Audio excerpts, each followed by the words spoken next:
Bonjour Christian, tu m'entends? Bonjour Sophie, je t'entends bien, toi aussi? Super. Ah, t'es même à la salle de jeu, là, je vois. Oui, ben en fait, c'est les locaux qui sont. Alors moi, j'ai mon bureau là, mais c'est aussi les locaux de l'entreprise de mon mari, Mhm. qui a une entreprise d'informatique. D'accord. Donc c'est des informaticiens. Et le baby-foot, ils aiment bien. Ça défoule. Exactement. Je te remercie beaucoup d'avoir accepté cette invitation. Ça me touche beaucoup. Avec Tu es plaisir. quelqu'un que j'apprécie, que je suis depuis quelques temps maintenant, que j'ai découvert sur la scène donc à Aix-en-Provence avec Lilou. Ah, que je suis de Kilou, d'accord, ok. Ah oui, Ouais, ça fait un ah petit oui, moment.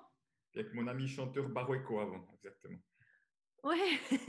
En tout cas, j'avais vraiment vibré avec tes messages et puis ton énergie globalement, ce que tu dégages. C'est vrai que c'est rare.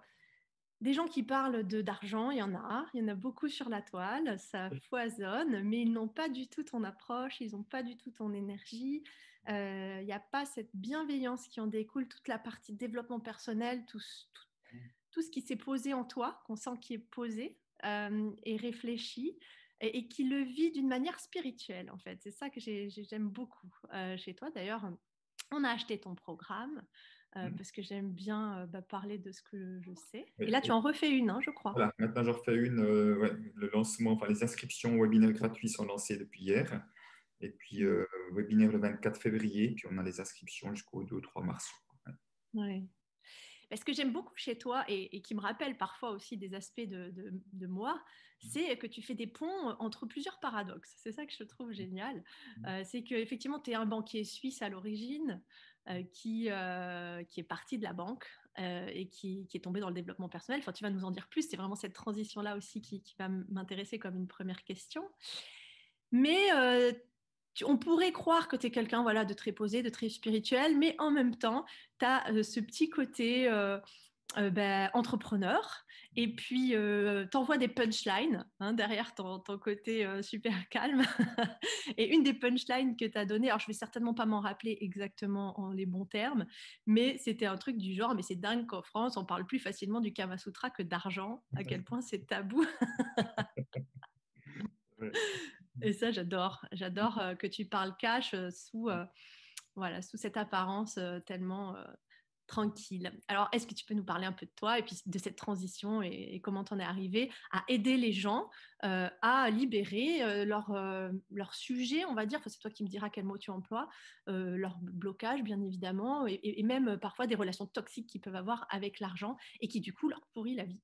Parce que mine de rien, on est dans une société où l'argent, c'est le troc de base pour pouvoir donner et recevoir. Donc, quand on n'a pas un rapport sain à ça, eh ben, on n'a pas un rapport sain à donner et recevoir, tout simplement. Non, c'est vrai qu'il y a beaucoup de choses à dire, en fait, mais comme tu as posé plusieurs questions, je ne sais plus exactement par laquelle commencer, mais Ben, disons toi que, déjà, toi, ton dis-moi. parcours, comment t'en arrives là? Alors bon, tu sais, je crois que la vie est faite d'une série de coïncidences. Et puis après, on les écoute, on les écoute pas, on saisit ces opportunités qui passent devant nous ou pas. Et je crois que voilà, c'est une série de choses comme ça. Donc, je suis vraiment allé dans la banque par erreur. Ça veut dire par erreur dans le sens, je dirais par erreur dans le sens par contrainte, parce que je ne trouvais pas de travail à cette université. Puis j'essayais partout sauf la banque. Puis à un moment donné, il ne restait plus que la banque. Donc, pour te dire que ce n'est pas de l'enthousiasme que j'avais. Mais au fond, avec le recul, non, ce n'était pas une erreur. La vie est bien faite de m'en ramener là parce que je ne savais pas qu'un jour je ferais la relation d'argent et que tout ce parcours de banquier me serait très positif, très utile en quelque sorte. Tu vois, si j'avais été justement dans l'informatique, ce serait plus compliqué de parler d'argent qu'en ayant été dans la banque, si je prends cet exemple-là. Donc, sans le savoir, effectivement, ce parcours était juste, même s'il a duré un peu longtemps parfois, même si j'étais en bagarre intérieure parce que pas plus en lien avec les valeurs qui m'étaient proposées et en même temps les peurs étaient encore trop grandes pour oser en sortir. Dernièrement, je disais une phrase qui était tellement parlante qui disait, en fait, tant que la souffrance est moins grande que la peur du changement, on ne bouge pas. Donc, tu vois, au moment où la souffrance devient plus grande que la peur du changement, c'est là qu'on se met en route. Tu vois. Et c'est vrai que je trouve très parlant et en même temps très malheureux de devoir en arriver là. Mais j'ai l'impression qu'il y en a qui ont des peurs peut-être moins grandes ou des conditionnements moins importants qui font que quand ils savent saisir les opportunités sans être dans cette souffrance, tu crois pas? Oui. Alors oui, oui, parce qu'il y a des personnes, eh ben, je dirais, qui ne succombent moins à leur peur, en quelque sorte, ou qui laissent moins de place à leur peur, ou qui ont, je dirais, une construction intérieure peut-être un peu plus solide, avec, parce que pour moi, derrière ça parle beaucoup. Plus on a une bonne estime de soi, donc plus on aime l'être qu'on est et la confiance dans notre capacité à trouver les ressources en moi et à l'extérieur, plus on peut oser en quelque sorte, et moins on laisse de la place aux peurs. Alors que plus l'estime de soi est baisse, ce qui a été mon cas pendant très longtemps, malgré des études universitaires, malgré d'excellents revenus, plus finalement l'estime de soi est basse, plus on laisse de la place aux peurs. Les peurs prennent beaucoup de place. Donc c'est ça effectivement le piège derrière. Effectivement, heureusement, tout le monde n'a pas besoin de beaucoup souffrir pour changer, parce que pour certains, c'est même assez naturel et spontané d'être à l'écoute de ce qui est juste pour eux. Et au fond, j'étais comme un banquier un peu à part, particulier, autant dans ma relation client. J'étais très empathique, très dans l'ouverture, la bienveillance. Donc, j'ai eu plein de clients pleurer dans mon bureau, des hommes, des femmes, sur des histoires de couple, d'enfants, avec leurs enfants de Oui. toutes sortes. Tu vois. Je disais souvent, mon rendez-vous idéal, 50 minutes, on parle de la vie, puis 10 minutes, on parle des finances à la fin, vite pour régler le truc. Tu vois. Tu Ça, c'est mon étais rendez-vous idéal. déjà un coach. Tu étais déjà un coach. Un coach, presque un psy, j'ai envie de dire, Un parfois, psy, un ouais. thérapeute en tout cas. Tu ne te rends pas compte le nombre de clients qui ont acheté des livres de développement personnel à travers moi, où j'étais aussi un banquier à part, c'est que depuis 99, donc 10 ans avant que je perde mon job, j'ai commencé à faire ce qu'on appelle du développement personnel. Donc ça reste quand même assez exceptionnel dans la banque, surtout à cette époque-là en plus. Donc j'étais déjà Et un peu comment t'es tombé là-dedans? mais par mon épouse qui elle-même avait fait une formation de kinésiologue peu de temps avant. Puis elle m'a dit, écoute Christian, moi je vois que je suis en train de changer, je crains que si toi tu ne fais pas aussi un chemin, on va finalement partir chacun dans une voie. Et voilà, merci à elle. Alors, je n'étais pas fermé dans le sens que tu faisais sa formation de kinésiologue, j'étais super intéressé par ce qu'elle faisait, je la questionnais. Je vois tellement de personnes, de femmes qui font des trucs qu'elles aiment et qui n'ont aucun échange possible avec leur mari, ça peut être l'inverse parfois, et que c'est douloureux. Ce n'était pas notre cas. Moi, j'étais vraiment le premier à être intéressé, à être son cobaye. Donc, j'avais déjà quelque part cette fibre en moi, mais un peu de peur d'y aller. Et puis, grâce à ce premier pas qu'on a fait ensemble, il y en a toute une série qui sont allés. Mais pour te dire que j'ai connu la communication non violente, par exemple, en 2004, j'ai fait pendant 4 ans de suite, j'ai fait 20 jours par année sur mes vacances et mes week-ends. Donc, j'ai fait 80 jours en 4 ans, en plus d'autres trucs. Donc, j'étais vraiment à fond dedans, quoi. Merveilleux. Et je fais amen parce que mon mari est comme toi. Et nous aussi, on a fait de la communication non violente et c'est mon premier cobaye. Et je savais pas qu'on avait ça en commun. Merci de partager ça parce que je trouve que c'est vraiment dans les couples aujourd'hui, vu que le développement personnel est en train de tellement se démocratiser, il y a énormément de femmes qui s'y mettent. Effectivement, ça peut être un sujet pour les couples à long terme. Donc, messieurs, écoutez Christian, tombez dans la marmite aussi et ça fera vraiment des heureux de partout. C'est ça. Et ben, avec mon épouse, pour la petite histoire, samedi dernier, on vient de terminer mon quatrième livre sur notre histoire de couple qui a commencé il y a 43 ans, 44 ans maintenant, 44 ans vendredi passé. Et voilà, on a plein d'histoires à raconter. Joyeux anniversaire! Merci. Donc voilà, donc on a écrit ce livre-là, on va chercher un éditeur, le livre est terminé. Donc là, Voilà. tu as écrit 4 livres, du coup. Écrit ou coécrit, parce que j'ai écrit un seul tout seul, ben, c'est celui-ci, parce que je suis en pleine réécriture. J'ai terminé la réécriture à 11h30 ce matin de ce livre-là. Je vais l'envoyer cet après-midi à mon éditeur. Et autrement, les trois autres, enfin, le dernier qui n'est pas édité, sont tous en coécriture. Hein. Bravo, tu en as écrit un avec Lilou Massé, je crois. Alors, et pour le défi des 100 jours sur libérer son rapport à l'argent et s'ouvrir à l'abondance. Le deuxième avec Evelyne Faniel, Enfin libre d'être soi-même. Je pense que c'est aussi un livre important parce qu'on travaille beaucoup sur les projections, les ombres et surtout se détacher du regard des autres. Je pense que la vraie liberté, c'est d'oser faire ce qu'on sent qui est juste, quel que soit ce que les autres en pensent et de ne pas plus avoir peur de ça. Si tu as une clé pour ça à nous donner, alors tu ne vas pas nous livrer tout le livre, mais moi, tu sais, j'adresse beaucoup de cadres, dirigeants, leaders hyper empathiques, hyper sensibles, et c'est peut-être le sujet le plus important, se libérer de la peur du regard des autres. Je suis vraiment très preneuse. Si tu veux, je trouve que quand il y a des fois des hésitations sur des choses à faire, ou à ce qu'on fait ou à ne pas faire, je trouve qu'il y a une bonne question à se poser en disant, mais est-ce qu'à mon meilleur ami ou ma meilleure amie ou à un de mes enfants, est-ce que je lui dirais, euh, fais en sorte de plaire aux autres même si tu ne te plais pas à toi? Est-ce que je dirais ça? Tu poses la question, tu as la réponse immédiatement. Hein, est-ce que tu dirais, sacrifie-toi pour les autres et tu t'oublies au passage? tu ne diras jamais ça aux autres. Donc, dès le moment où tu ne le diras jamais aux autres, il n'y a aucune raison de te le dire à soi. Donc, c'est vraiment de le dire, OK, si je ne le dirai pas aux autres, donc je vais agir comme je le dirais, comme je vais me conseiller à moi, comme je conseillerais ça à mon meilleur ami. Et vraiment, ce que la communication non violente m'a beaucoup, beaucoup aidé à comprendre, c'est qu'au fond, je n'ai absolument pas de pouvoir sur ce que les autres vont penser de moi. Je n'ai pas de pouvoir. C'est-à-dire que je peux faire ce que je veux, les autres penseront ce qu'ils veulent. Et au fond, ça m'a aussi beaucoup aidé avec la notion de prix, parce que la notion de prix est quelque chose qui est souvent délicat, quand justement, si on accorde du regard aux autres, c'est là qu'on se piège. Je dis, mais de toute façon, quel que soit le prix que je mette, il y en a toujours qui trouveront que c'est trop cher, il y en a toujours qui trouveront que c'est peut-être pas cher, enfin, ils penseront ce qu'ils veulent, il y en a peut-être qui trouveront que c'est injuste, etc., etc. Donc, dès le moment où je sais qu'ils penseront ce qu'ils veulent, quel que soit mon prix, je fais en sorte que moi, je sois à l'aise et aligné avec mon prix et que j'estime que je valorise, parce qu'au moment où je valorise ce que je fais d'une manière qui, au plus profond de moi, me semble juste, pour moi, c'est aussi un acte d'amour que je fais avec moi-même. J'adore ce que tu dis, ça c'est vraiment important, je crois, de relier l'argent et l'amour finalement et la valeur qu'on s'apporte. Oui. Et d'ailleurs, moi, je viens de sortir mon site internet il y a une semaine, 10 jours, et la première phrase qui sort, le sous-titre, c'est de l'argent à l'amour. En fait, moi, j'utilise la porte d'entrée de la relation à l'argent pour faire un travail d'amour de soi. Et en faisant ce travail d'amour de soi, on a une meilleure relation à soi, bien évidemment, aux autres aussi, par ricochet, à la vie et à l'argent.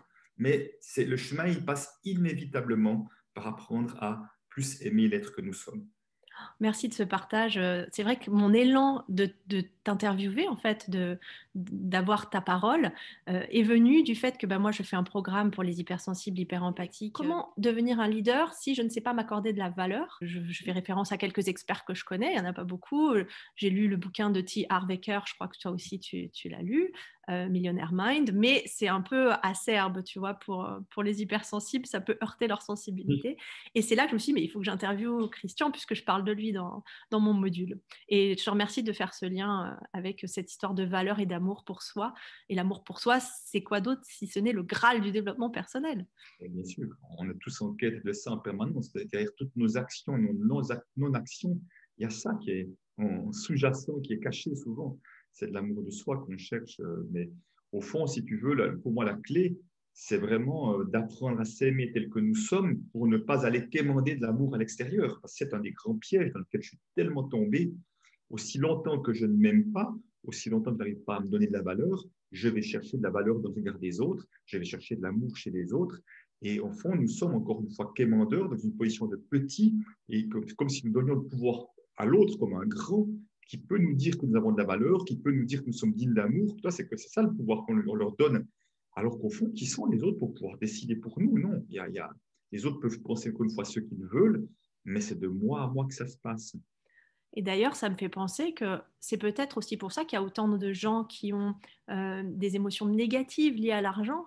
C'est parce qu'à un moment donné, ils ont quémandé des choses et comme ça leur est revenu dans un boomerang négatif au niveau de l'argent, ils ont dit, bon, c'est pas pour moi, ça fait du mal.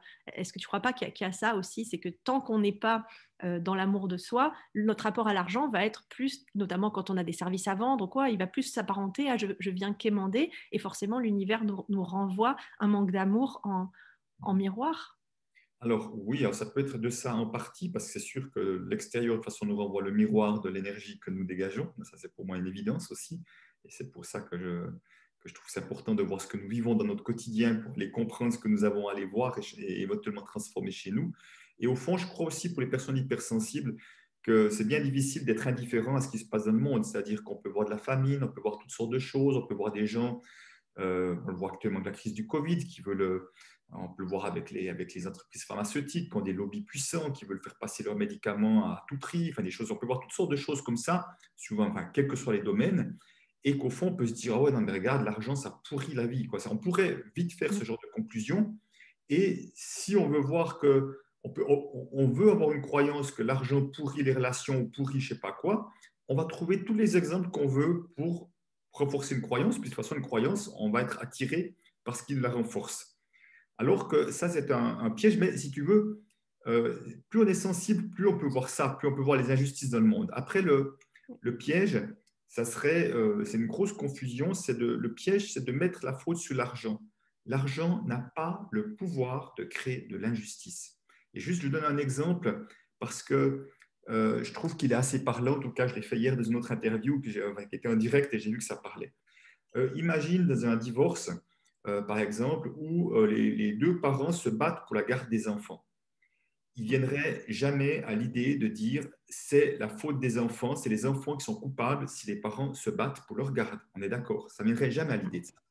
Par contre, quand on voit les parents qui se battent pour une histoire d'argent et de pension, on va penser que c'est à cause de l'argent. Mais non, ce n'est pas plus à cause de l'argent que c'est à cause des enfants. C'est parce qu'il y a des enjeux derrière et des comptes à régler qu'on peut utiliser les enfants ou qu'on peut utiliser l'argent pour régler ces enjeux ou pour régler ces comptes. L'argent est juste l'intermédiaire qui permet d'eux. Et au fond, ce qu'on oublie, derrière toutes les transactions d'argent, il y a toujours des êtres humains. Donc, l'argent, par définition, alors je prends spécialement l'argent, les billets, même s'il y en a de moins en moins, mais c'est quelque chose d'immobile. Pour un tas de billets à côté de mon lit, il ne va pas s'envoler, il ne va pas s'enfuir, quoi, hein. Donc, c'est moi qui décide, si c'est mon argent, de le mettre en circulation d'une certaine manière, d'avoir une transaction d'une certaine manière. Et dès le moment où je décide d'utiliser cet argent-là pour payer un tueur à gages, pour tuer ma belle-mère, pour prendre cet exemple-là, ou, ou un lobbyiste qui veut payer un journaliste pour faire un article, un faux, ça peut être ça, ou par exemple, mais je peux aussi utiliser cet argent-là pour faire une donation, je peux utiliser cet argent-là pour participer à des financements participatifs et puis permettre à des projets qui ont du cœur d'exister. Donc, tu vois, le même objet, selon l'utilisation que j'en fais, une fois c'est au service de la vie et une fois c'est au détriment de la vie.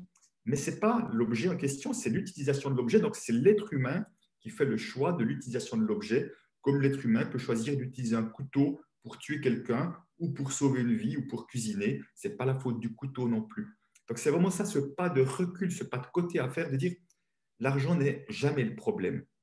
Alors, on peut, dans le sens qu'on peut avoir l'impression de manquer d'argent, hein, je ne dis pas ça, mais simplement dans le sens des conflits et tout ça, ce n'est pas l'argent le problème, c'est qu'il y a des personnes qui ont choisi d'être en conflit pour des histoires d'argent. Je pense que tout le monde peut raisonner avec ça et c'est dit d'une manière simple et claire en fait. Avant que tu repartes sur ton parcours, parce que je t'ai coupé et on a digressé, ta punchline préférée, c'est on ne peut pas dire gagner sa vie. Alors, on ne peut pas, je n'empêche personne de le dire. Il vaut Simplement, mieux pas. alors, ce que je veux dire par là, c'est que, et je vois ça sans arrêt dans les médias, c'est l'expression qui est utilisée au moins 80% du temps, si ce n'est pas plus. C'est gagner sa vie. C'est comme si c'était la... Tu sais que depuis que tu l'as dit, j'essaye de ne pas l'employer, mais Oui, c'est très dur. oui, c'est ça. C'est parce C'est très dur. on a comme pas d'autres alternatives dans notre vocabulaire. C'est ça qui est fou. Mais simplement, au début, on continue de le dire, mais on se voit le dire, tu vois. C'est ça. C'est ça. Il y a un moment donné où on peut se retenir de le dire. Parce que des fois, tu vois, si personne me dit, oh, maintenant, ça ne m'arrive plus maintenant. Mais au début, on me dit, ah, ça va, tu arrives à gagner ta vie avec ce que tu fais. Je dis, est-ce que tu veux me demander si j'arrive à gagner suffisamment d'argent pour en vivre? Je pense que c'est ça ta question, tu vois, voilà. Tu vois, j'essaie de transformer où je réponds de rien. Ah, ma vie, tu sais, je l'ai gagnée à la naissance. Ça, c'est bon, c'est fait une fois pour toutes. Je n'ai plus à la gagner. Donc, voilà. Mais simplement, dès le moment où on utilise aussi souvent l'expression gagner sa vie, ça sous-entend inévitablement que le contraire existe. Puisqu'une chose n'existe pas sans son contraire. Le contraire de gagner sa vie, ça s'appelle perdre sa vie et ça veut dire mourir. Donc, tu vois, mourir ou gagner de l'argent. Parce que gagner sa vie, dans l'expression, on parle vraiment de gagner de l'argent. On ne parle pas d'autre chose que ça. On parle uniquement de gagner sa vie dans l'idée de gagner de l'argent, pas dans l'idée de gagner de l'amitié ou de gagner de l'amour. On n'utilise pas cette expression-là pour ça.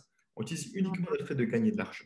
Donc, c'est comme s'il y a gagner de l'argent ou mourir quelque part. Et si tu veux, mais c'est inconscient, hein, et chaque fois qu'on utilise ce genre d'expression, ça rajoute une forme de pression de ouh là là, il faut gagner sa vie parce qu'autrement, sous-entendu, autrement, voilà, on va finir sous un pont et mourir. Donc ça fait que rajouter. Alors qu'au fond, on voit tellement de gens qui s'épuisent, voire qui meurent à petit feu à vouloir gagner de l'argent, autrement dit, à vouloir gagner leur vie. Donc on peut perdre sa vie à vouloir la gagner, en quelque sorte. Moi qui accompagne des cadres et dirigeants, des chefs d'entreprise PME depuis 10 ans, je peux te dire que j'en ai vu plusieurs faire des infarctus, voilà, des burn-out, du surmenage total à courir après cette quête en fait souvent la quête de ces chefs d'entreprise, c'est devenir, enfin, être à la retraite avant 50 ans, tu vois, c'est-à-dire gagner suffisamment donc gagner sa vie suffisamment Voilà. pour ne plus travailler. Et si tu veux, là aussi, puisque tu parles de retraite, moi j'aime bien jouer avec les mots, effectivement. Là, pour moi, les questions de retraite sont des faux problèmes, dans le sens qu'on parle beaucoup de ça, mais c'est la partie visible.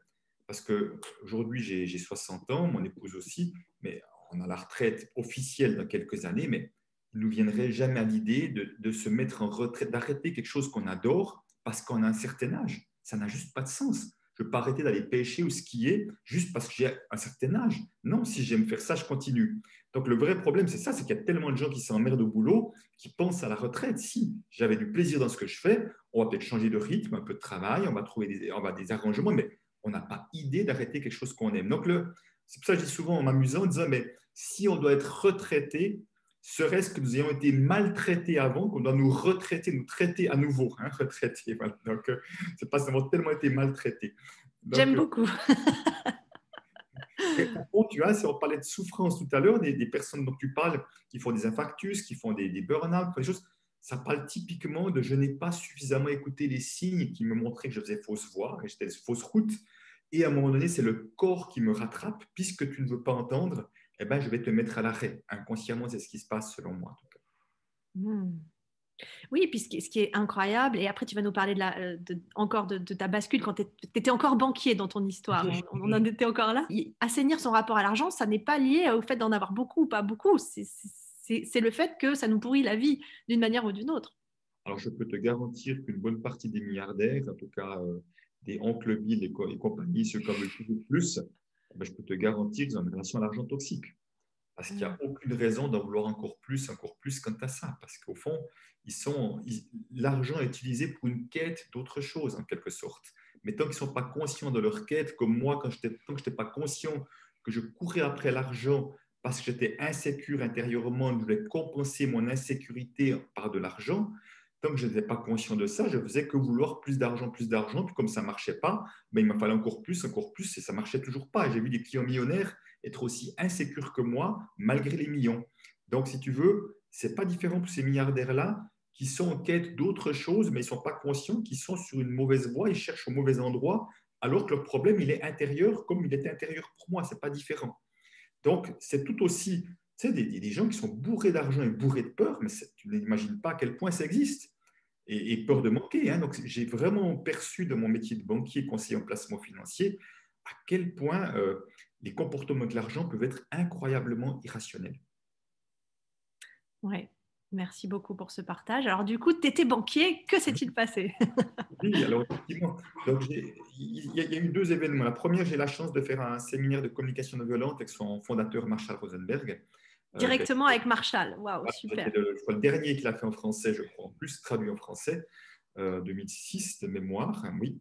Et puis, c'était vraiment pour moi, alors là, je peux te dire que là, j'étais hypersensible. Hein. J'ai vraiment découvert, j'ai pleuré autant en 7 jours, je crois que les 46 ans de ma vie auparavant, et je dormais pratiquement plus, je mangeais presque plus, j'étais dans une forme incroyable, mais le moindre truc me touchait au plus profond de moi, c'était un truc de fou. Et c'était vraiment suite d'ailleurs à ça, j'ai comme connecté une telle force à mes valeurs qu'au retour de ce séminaire, ça m'a comme pété à la figure, de dire j'en peux plus de ce métier, de faire gagner beaucoup d'argent à la banque, d'être à côté de mes valeurs. Donc, il est urgent de changer. Simplement, j'avais commencé à ce moment-là, à travers ce que j'ai comme développement personnel, d'animer quelques formations pour mes collègues conseillers en placement sur les sentiments, les besoins, sur les peurs, sur qu'est-ce qui nous empêche d'oser. Enfin, c'était un 3% de mon temps de travail, simplement, qui était tout le fruit de ce que je faisais. Et les gens adoraient venir à ça. C'était vraiment un moment privilégié pour eux. Et moi, que je faisais ça, ça vibrait de partout, tellement je me sentais aligné. Donc, je me suis dit, s'il y a moyen de mettre plus d'humain et plus de ça dans la banque, ça vaut la peine d'y rester. Donc, j'ai dit, je cherche en dehors et à l'intérieur s'il y a moyen d'être plus dans la direction que je veux. Et là, à ce moment-là, effectivement, j'ai trouvé quelqu'un qui m'a appelé dans les 15 jours qu'on suivit, qui me dit, j'aimerais venir bosser pour moi. Et j'ai expliqué mes conflits de valeurs, j'ai expliqué ce que j'ai envie de faire. Il me dit, c'est encore pas tout à fait ce que vous voulez, mais on va y donner de la place. Donc, j'ai dit, OK. Et j'étais honnête en disant, mais ça sera le temps nécessaire. C'est un pas intermédiaire, c'est encore pas ce que je cherche, mais C'est un pas. C'était quoi? C'était dans une autre banque? Alors, non, c'était la même banque, simplement, j'étais tout à coup, je devenais, moi, conseiller des conseillers. J'avais plus de clients D'accord. externes. C'était Ok. plus à amener du support aux conseillers en placement qui étaient mes anciens collègues, si on veut, en quelque sorte. Et moi aussi, et j'avais surtout beaucoup plus d'impact sur les différents responsables également.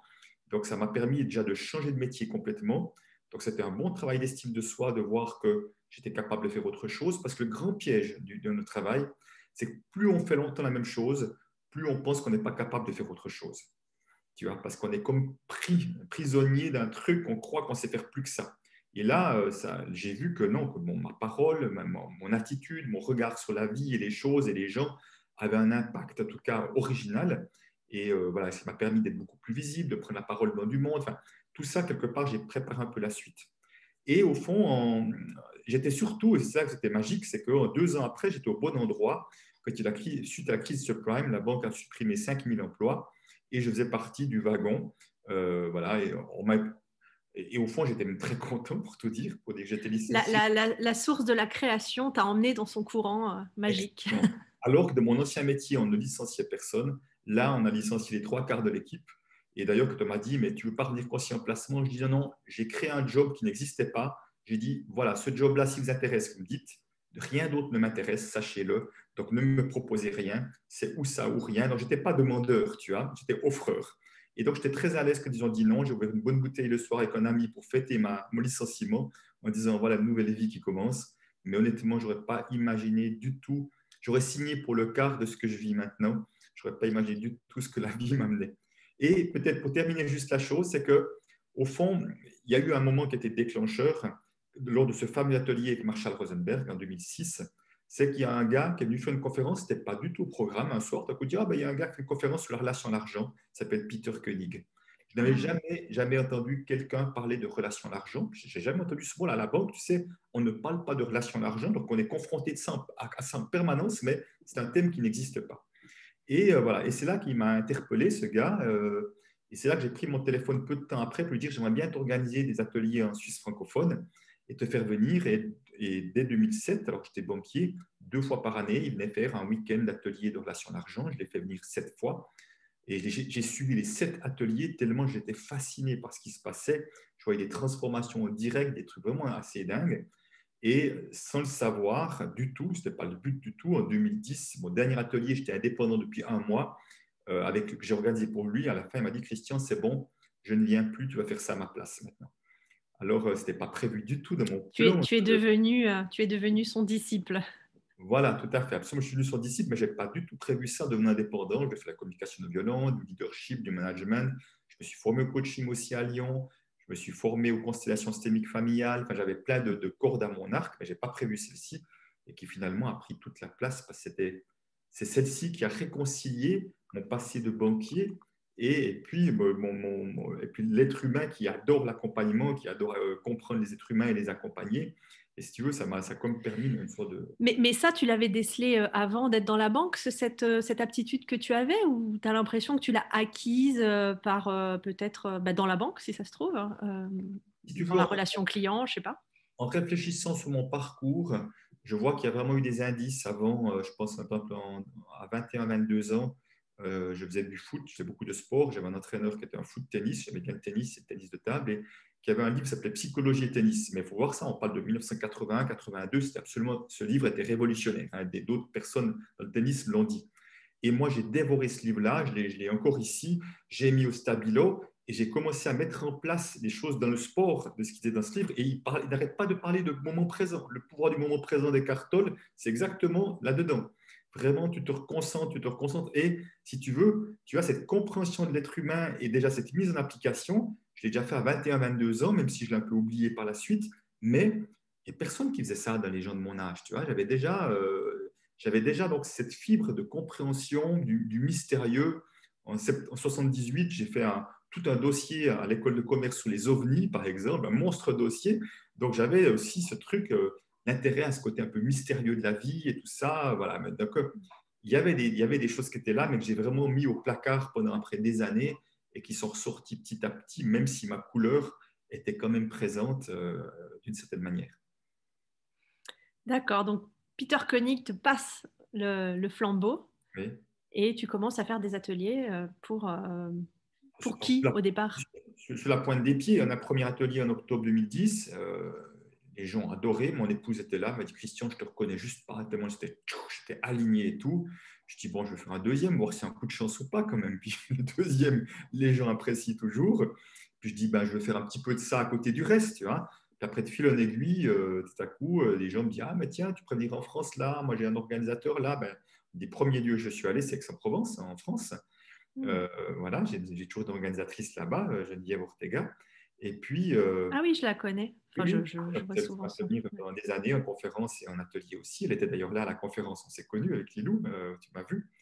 Et donc, voilà, simplement, de fil en aiguille, tout à coup, la Belgique, le Luxembourg, le Québec, j'écris des livres, enfin, des interviews à la radio, enfin, ça a pris tout l'espace parce que, tu l'as dit toi-même avant, ce thème est très peu traité. Ce thème, selon moi, est plutôt mal traité parce que souvent, sur Internet, c'est quoi?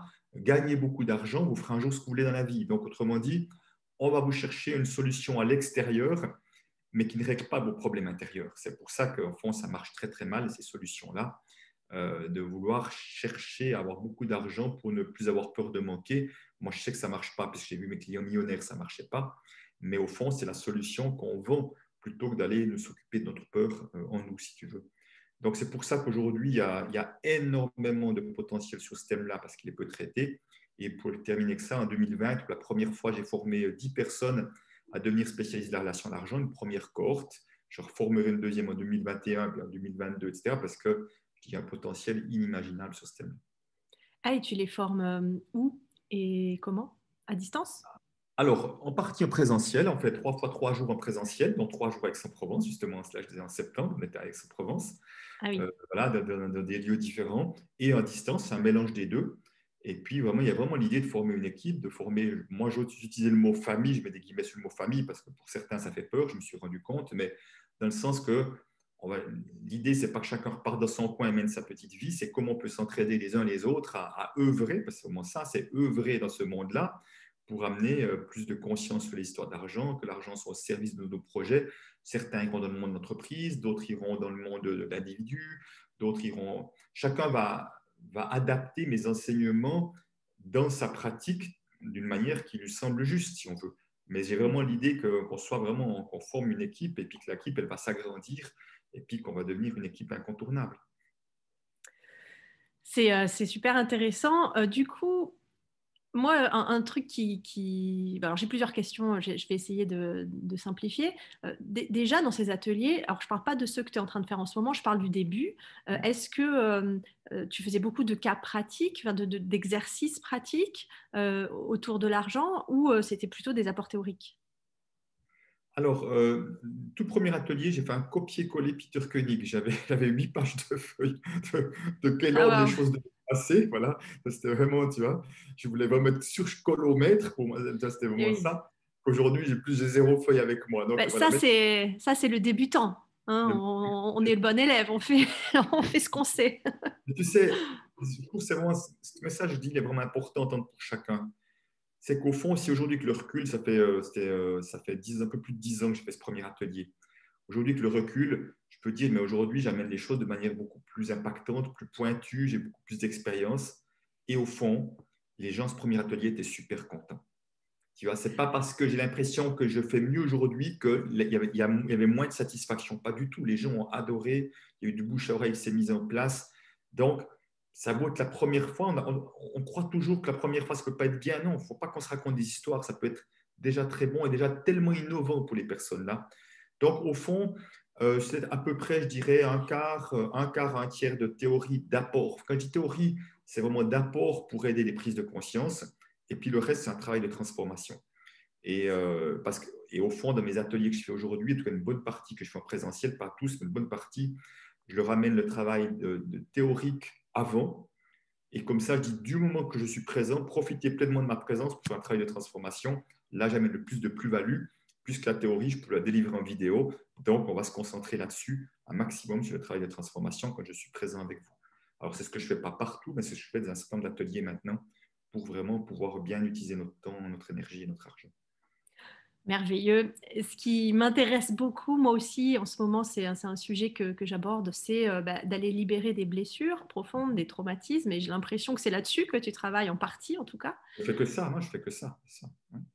Et du coup, quelles sont les blessures vraiment activées? On pense à l'injustice, on pense à la trahison, mais est-ce qu'elles le sont toutes dans la relation à l'argent? Est-ce que tu peux nous parler un petit peu de manière concrète, de cas concrets pour que les gens se rendent compte?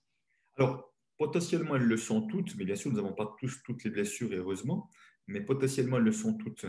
Mais après, je pense que pour les personnes qui sont particulièrement sensibles, la blessure d'injustice est une bonne grosse blessure bien présente. Oh Et- oui.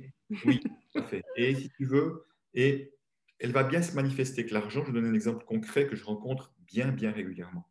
C'est-à-dire que les personnes comme blessure d'injustice, elles ont une peur qui serait très difficile, c'est quelque chose qui serait très douloureux à entendre, c'est qu'on dise d'elles qu'elles sont injustes. Si il y a une Ah blessure oui. d'injustice, c'est bien la dernière chose que je veux qu'on dise de moi, puis je ne supporte pas l'injustice. Si on me voyait comme injuste, ça fait waouh, ça c'est le coup de poignard, tu vois. Donc, comme elles portent cette peur de passer pour injuste, et on rappelle que malheureusement, aussi longtemps que le regard des autres a une certaine importance, quand je les vois devenir indépendantes, coach, thérapeute, parce que j'ai beaucoup, beaucoup de coachs thérapeutes dans mes ateliers, Mm. qu'est-ce qu'elles vont faire, ces personnes-là? Elles vont mettre des prix bas parce qu'elles ne veulent pas être injustes, elles veulent que leur service puisse être disponible à un maximum de personnes et qu'elles auraient peur qu'on puisse dire d'elles, ah non, mais tes prix, c'est injuste, tu te rends compte, tout le monde n'a pas accès à tes services, enfin, ce genre de choses-là qu'on veut absolument éviter. Donc, on va mettre des prix plutôt bas, voire même très bas parfois, mais elles ne sont pas conscientes que c'est ça. C'est moi qui vais mettre des mots dessus. Et je dis, mais au fond, tu es déjà injuste. Tu ne veux pas être injuste, mais tu l'es déjà. Parce que tu es Envers prêt à être toi-même. injuste envers toi-même pour ne pas être injuste envers les autres. Alors là, on revient à ce que j'ai dit tout à l'heure. Est-ce que tu dirais à ton meilleur ami, à ta meilleure amie, sois injuste avec toi-même pour ne pas être injuste aux yeux des autres? Tu ne diras pas ça non plus. Donc, il n'y a pas de raison que tu te le fasses subir à toi. Donc, à un moment donné, c'est important de voir ça parce que, en plus, de toute manière, je dis, mais votre projet, il n'y aura pas de pérennité parce que si vous devez vous épuiser avec vos prix bas pour gagner assez d'argent pour vous en sortir, vous n'allez pas tenir longtemps. Et le cadeau que vous avez à offrir, votre singularité, votre talent, votre don, ben, si vous ne le donnez plus, le monde entier est orphelin de ce que vous ne donnez pas. Ce n'est pas juste pour le monde non plus, comme ce n'est pas juste pour vous non plus. Donc, encore une fois, ça revient à l'idée de la communication non violente, comme je disais tout à l'heure. Ce que j'ai bien compris, c'est que quel que soit mon prix, les gens penseront ce qu'ils veulent. Donc, faites un prix qui semble être un prix juste pour vous en termes de ce que vous offrez, de l'énergie que vous déployez, et vous pourrez toujours trouver des arrangements avec ceux qui n'ont pas les moyens financiers de venir à vous. Mais pourquoi, comme je vois des gens faire des séances à 40 ou 50 euros, par exemple, pourquoi il y a des gens qui seraient prêts à payer 80 ou 100 euros et vous leur faites payer 40 ou 50? Ça n'a pas de sens. Donc, faites payer le prix juste à un maximum de personnes. Moi, je n'ai jamais refusé quelque chose à quelqu'un pour venir, mais enfin, ensemble, on essaie de trouver un arrangement pour qu'il y ait un équilibre entre donner et recevoir. Je suis sensible aux personnes qui sont vraiment motivées et qui n'ont peut-être pas les moyens financiers juste là à l'instant de trouver une solution qui soit, si on arrive à trouver une solution qui soit respectueuse et d'eux et de moi, je suis le premier heureux avec ça. Super. Il y a quelque chose aussi que tu partages sur le fait d'avoir été un enfant désiré ou pas. Ça m'avait beaucoup touchée. Est-ce que Oui, tu peux nous en dire deux mots? oui, bien sûr, oui, parce que ça fait partie aussi des gros impacts sur notre manière dont nous amenons notre vie. Donc, il y a déjà deux manières d'être non désiré. Le premier, c'est qu'à la naissance, un ou les deux parents ne désiraient pas mettre d'enfant en route à ce moment-là. Soit parce que c'était trop tôt, le couple n'était pas vraiment établi, pas marié, ou quand on était aux études, ou je ne sais pas quoi. Ou alors trop tôt après un frère ou une sœur qui serait arrivé avant nous, ou alors trop tard, à un moment donné, il n'y a plus de désir d'enfant. Donc, ça peut être à la conception qu'il y a non-désir de l'un ou l'autre à ce moment-là. Oui, et finalement, ces cas de figure, ils sont quand même peut-être la majorité des cas, non? Alors, en tout cas, j'ai pas Enfin, de souvent, quoi. Oui, j'ai pas de statistiques, effectivement. Je tiens déjà à dire une chose, non désiré ne veut pas dire ne pas avoir été aimé. Hein. C'est vraiment important. Ça peut être le cas ou pas, mais il n'y a pas de règle avec Oui, ça. oui, Hein. bah, moi, c'est mon cas. Je suis un accident. Mes parents étaient tout jeunes, tu vois. Ils avaient 19 ans et 22 ans. Ils n'étaient pas mariés. Enfin, ça ne se faisait pas du tout. Mais ils ont eu trois enfants derrière. Ils sont restés mariés 33 ans. Enfin, Voilà, et ils étaient très heureux de m'avoir. Mais ce n'était pas prévu. voilà, c'est ça. Donc, ça, c'est une première manière. Il y a une deuxième manière d'être non désiré, c'est qu'au moment de la naissance, un ou les deux parents auraient aimé un enfant d'un autre sexe. Donc, ce qui était mon cas en l'occurrence, puisque mes deux parents attendaient une fille et espéraient une fille. Ils ont même trouvé un gynécologue qui leur a annoncé une fille, pour te dire. Tiens, donc vraiment. Donc, moi, je suis né comme une déception et ça m'a poursuivi une bonne partie de ma vie. Donc, au fond, c'est ces deux manières. Mais ce qui est important, c'est de voir que même quand on ne le sait pas, moi j'ai su cette histoire peut-être à 40, 45 ans, je ne sais pas cette histoire-là.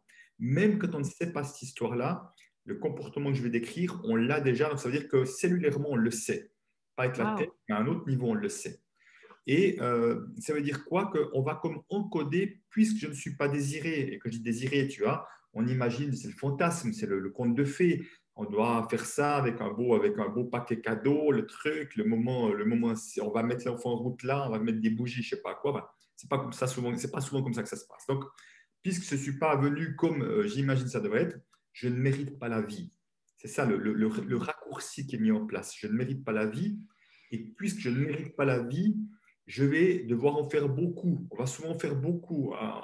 Si on devait montrer beaucoup, faire beaucoup pour montrer qu'on mérite cette vie-là, même si on n'est pas arrivé selon les conditions idéales. Et souvent, on va en faire beaucoup. On va mettre la barre haut, hein, pour être exigeant avec soi-même. Et on n'aime pas faire des erreurs parce qu'inconsciemment, on peut se voir parfois comme une erreur. Donc, ça, c'est le premier piège. Le deuxième, c'est que souvent, on a tendance à en faire beaucoup vis-à-vis du ou des parents, ça peut être l'un ou les deux, suivant les circonstances concernées. C'est comme si on devait leur prouver, mais surtout qu'on espérait entendre un truc, mon fils, ma fille, quel bonheur que tu sois là, même si tu n'étais pas désiré, même si j'aurais préféré une fille pour moi, par exemple. On espère entendre ce genre de choses-là. Et en fait, moi, je vois sans arrêt des personnes prises dans ce piège-là et dans lequel j'ai été très longtemps également. Et plus on en fait, moins on en reçoit. Parce qu'on le fait à partir, on revient sur la notion de quémander.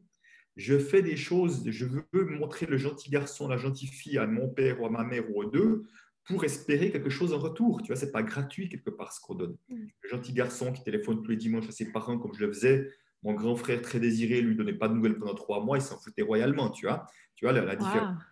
Wow. Et la troisième chose, peut-être la plus importante, c'est que les enfants non désirés ont une grande facilité à donner de son temps, de son énergie, donner au niveau de la vie intime même, et donner même au niveau de l'argent. Alors moi, ce n'était pas trop mon cas avec l'argent, puisque j'avais beaucoup de peur, donc je le retenais plutôt, et ont beaucoup de difficultés à recevoir du soutien, à demander du soutien d'ailleurs, à recevoir même au niveau de la vie intime, et à recevoir de l'argent, puisqu'on pense qu'on ne mérite pas, tu vois. Donc, c'est comme si le canal du donner était bien débouché et le canal du recevoir, il est encore assez bouché, ça ne circule pas bien, tout ça. Et des fois, les jeunes disent oui, mais c'est normal, on doit donner dans la vie, c'est comme ça. Je dis oui, mais si tout le monde veut donner, personne ne veut recevoir, là, on va avoir un problème, hein. Donc, pour que ça fonctionne, il faut qu'on soit bien débouché d'un côté et de l'autre et que ça circule. Ça se manifeste bien au-delà de l'argent. Mais si tu veux, moi, je me souviens, hein, je ne demandais jamais d'augmentation de salaire et textuellement, je disais, ils me donneront ce que je mérite. Ce qui fait que même dans des métiers bien payés comme je l'étais, j'étais clairement moins payé que les autres et pourtant, je faisais un travail au moins aussi bon que les autres, à coup sûr, mais je ne demandais pas d'augmentation. Quand j'étais engagé, j'attendais qu'ils me disent le chiffre, puis je disais, dites-moi, je dois signer. Ça s'arrêtait là, tu vois. Donc, je ne demandais pas, je pensais que je ne méritais pas, quoi. Mm. Ça parle à beaucoup de monde, à mon avis. Oui, alors juste par rapport à ça, tu me disais, dans mes ateliers, c'est entre la moitié et plutôt les 2 tiers des personnes qui sont non désirées. Donc, pour te dire que ça n'a rien d'exceptionnel. Après, la seule chose que je ne sais pas, c'est est-ce que les enfants non désirés font plus de travail de croissance personnelle parce qu'ils sont non désirés ou pas. Je n'ai pas d'idée à ça, mais en tout cas, pour te dire que c'est tout sauf des exceptions, mais beaucoup de personnes ne le savent pas, mais se reconnaissent tellement dans les comportements que je décris qu'au fond, tu sais pourquoi on ne le sait pas, parce que parfois, c'est même pas nommé. Que c'est même pas nommé, qu'il y a peut-être des parents qui ont un désir d'un enfant d'un certain sexe, mais il va le garder pour lui, mais il ne va pas le dire à l'autre. Parfois, il y a des parents qui vont mettre un enfant en route, mais au fond, c'est juste qu'ils se rendent compte que s'ils n'acceptent pas, qu'ils vont perdre le partenaire. Alors, ils disent oui, mais au fond d'eux, ça dit non. Enfin, il peut y avoir plein de raisons différentes qui font que, au fond, c'est pas vraiment ça qu'on veut, mais on ne le sait pas ou ils vont même jamais le dire. Du coup, qu'est-ce que tu conseillais plutôt si ça nous arrive, parce que moi, par exemple, c'est mon cas. Nous, on a 3 garçons et le petit dernier qu'on aime à la folie. Et ben, moi, j'aurais rêvé que ce soit une fille, pour de vrai, et je suis très honnête avec ça. Merci, c'est bien. Et je lui ai dit, du coup, après avoir écouté ce que tu disais, je lui ai dit, un jour, je lui ai dit, alors je ne sais pas si c'est ce qu'il fallait faire, mais je lui ai dit, écoute, voilà, je t'aime à la folie, je suis tellement heureuse que tu sois là. Même si au départ, je voulais une fille, ben maintenant, je me sens la maman la plus heureuse du monde d'être avec toi et d'avoir eu un petit garçon comme toi. Enfin, Et comment il l'a reçu? il était cool. Ouais, il était Il m'a cool. Ouais. il m'a fait un câlin. Il Alors, a 5 ans. Hein. d'accord, Donc, mais ça n'a rien à voir, hein, ils sont très sensibles, hein, les enfants. Moi, j'ai mes petites filles en 8 ans et 6 ans, elles m'apprennent la vie tous les jours, je peux te dire que je les vois en tout cas. Et les enfants sont très sensibles à ça, de toute manière. Au fond, tu sais, moi, je pense qu'on a mis le temps de leur dire. De toute façon, d'une certaine manière, ils le savent. Donc, autant dire et puis dire à quel point on est content qu'ils soient là, même en tant que garçon. C'est pas parce que je désirais une fille que. Et surtout, c'est de voir s'ils ont tendance à vouloir en faire trop, tu vois, comme pour nous plaire, comme pour nous faire plaisir et tout. ben, c'est ça, j'ai remarqué un peu ça chez lui. Oui. Alors, c'est justement de lui dire, mais tu sais, tu n'as rien besoin de faire pour que Pour que je je t'aime. t'aime. Je t'aime pour ce que tu es, voilà, et pas pour ce que tu fais. Voilà. Mm. Vraiment, sache que ça, et cet amour-là, il est inconditionnel. Donc, c'est vraiment, je pense, c'est là où on peut des fois calmer un peu les ardeurs et tout ça. Voilà. Ouais. Alors, il y a tout l'aspect du développement personnel, des blessures, des traumatismes qu'il faut aller adresser, creuser. Et je sens que c'est ce que tu fais avec les gens que tu accompagnes. Mais il y a aussi, j'ai l'impression, quand même une intelligence financière à développer. Et là, plus dans la matière, plus dans les comportements. Euh, du coup, c'est vrai que moi, j'ai cette envie et cet élan d'éduquer mes enfants à l'intelligence financière. Donc, ils ont déjà un petit peu d'argent de poche, des pièces, des tirelires, des trucs qu'ils peuvent acheter, qu'ils ne peuvent pas acheter, tu vois. Est-ce que toi, tu conseilles ça? Qu'est-ce que tu conseilles pour permettre à ces jeunes de développer cette intelligence financière? Ben, la première chose, comme tu le dis, la première chose, ils ne pourront la développer que si ils ont de l'argent pour vivre avec, pour voir ce que c'est. Parce qu'au fond, tu vois, je vois des fois des personnes qui disent j'ai jamais eu d'argent de poche 14, 15, 16 ans, ben, je ne peux rien développer du tout. Puis le jour où ils ont de l'argent, ils ne savent pas comment faire ou ils font n'importe quoi. Ben, c'est comme s'ils n'avaient pas appris à faire avec. Donc je pense que si on peut donner de l'argent de poche, je pense que bien sûr, dans la mesure des moyens des uns et des autres, c'est bien et surtout leur apprendre à faire leurs expériences. Parce que trop souvent, je vois des parents qui aimeraient tout de suite que leurs enfants soient raisonnables, tu vois, qui se comportent en petits enfants raisonnables. En fait, on attend des enfants qui se comportent comme des adultes. Et on voit en plus qu'avec l'argent, il y a plein d'adultes qui ne sont pas raisonnables du tout. Donc, c'est juste leur apprendre à faire leur expérience. Ben oui, si mon enfant, je pense que s'ils sont petits, c'est bien peut-être donner un petit quelque chose peut-être toutes les semaines plutôt que le mois, peut-être au début, peut-être. Mais à un moment donné, c'est que s'il dépense tout puis il n'y a plus rien, mais il va devoir apprendre ce que c'est la frustration. C'est comme si je mange tout mon chocolat puis qu'il n'y a plus rien pendant un moment, ben, j'apprends à gérer la frustration. Je ne vais pas me précipiter, me dire ah ben tiens, encore du chocolat, mon pauvre, tu es tellement déçu de pur de chocolat. C'est la même chose avec l'argent. Et qu'ils apprendront, même ma foi, ben, si je peux faire ça, mais il n'y a plus, ou je peux garder. Donc tu as vraiment de vivre leurs expériences. Et de toute manière, ce qui sera déterminant, c'est l'exemple qu'on va donner, parce que les enfants fonctionnent par inspiration. Tu vois, c'est le parent qui dit à son fils de ne pas fumer et qui fume lui-même, ça n'a aucun poids comme discours. Donc, quelque part, est-ce qu'on est en capacité de discuter d'argent? Peut-être si à un moment donné, mon enfant a tendance à dépenser tout, je prends une discussion avec lui, mais juste pas pour le faire changer, mais juste pour comprendre. Je dis, ah, tiens, ça m'intéresse de savoir qu'est-ce qui se passe là, que dès que tu as de l'argent, tu dépenses tout. Qu'est-ce qui fait que tu as comme ça envie? Enfin, tu vois, essayer au moins de comprendre un peu ses fonctionnements et vraiment sans vouloir le changer, mais vraiment pouvoir avoir des dialogues dans l'ouverture. Parce que moi, ce que j'ai pu voir avec mes propres enfants, c'est à quel point ils peuvent avoir des comportements différents avec l'argent. Alors, en ayant une éducation a priori qui se ressemble beaucoup.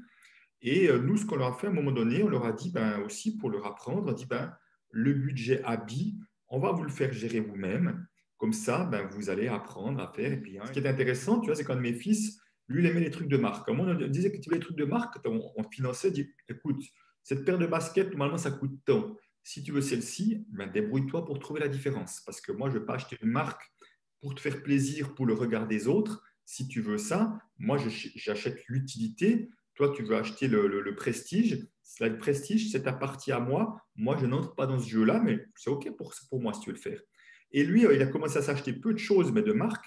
Et très vite, il en est revenu. Alors que ma fille, elle s'achetait plein de petites choses, des trucs chez H&M, c'est plutôt plein de petits habits. Tu vois, des fonctionnements différents, mais au fond, ils ont appris avec le temps qu'est-ce qui leur correspond, qu'est-ce qui leur correspond pas. Et je trouve que pour moi, c'est ça, en fait, leur apprendre à gérer toujours un peu plus potentiellement.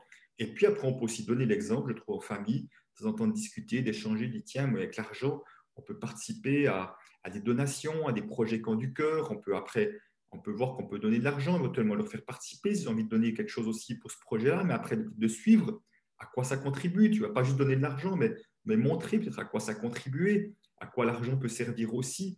Tu vois, de pouvoir discuter, qu'est-ce qui se passe quand il y a des gens dans la rue qui quémandent aussi, d'aller aussi discuter de ce genre de choses-là, parce que pour les enfants, ça ne reste pas insensible. C'est nous, souvent adultes, qui faisons comme si ça n'existait pas, mais les enfants, ils le voient, quoi. Clairement.